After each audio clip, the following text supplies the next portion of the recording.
All right, good morning. I'm not going to be doing any work on this today because I'm going to be out of town, but I figured I would give another update because some things have happened since yesterday, and it felt like it was worth doing an update because we are still waiting for a lot of parts to come in the mail.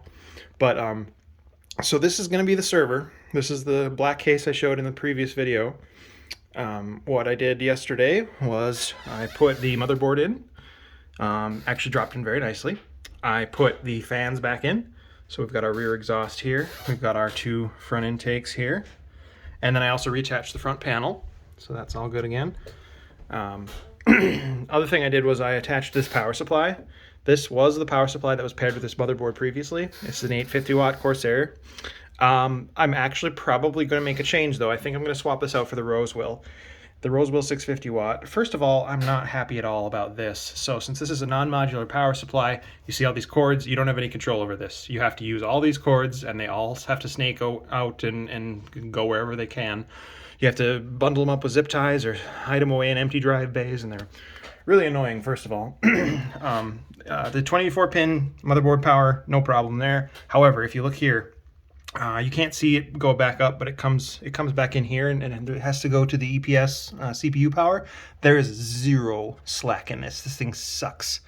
So this is incredibly tight. Most modern computer cases have a hole up here for you to put this cord through, so it's way easier, and it's flush behind the motherboard. You don't see all this, but in this case, we did not get that. So I had to put this over here. So that's reason number one. I'm thinking about swapping out the power supply because I'm not happy about this cable, and I'm worried it's going to short over time.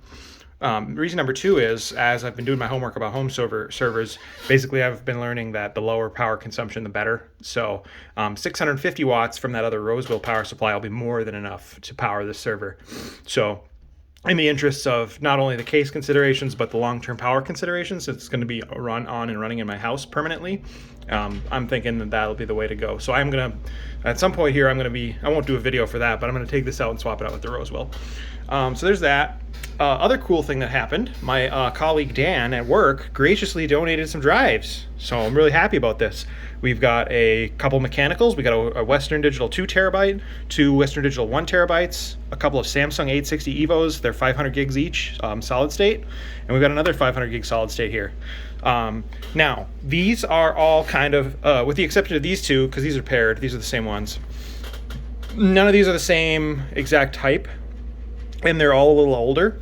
So I'm thinking this will be my storage array for the gaming emulator PC. I'm thinking that's my plan right now. I might change my mind, but so far, I've been looking at a couple of different solutions for my server. I'm leaning towards Unraid at this point, which would allow me to use a mishmash of different drive types. But regardless, I think I would rather use the storage I was planning on buying for the server, but we'll see.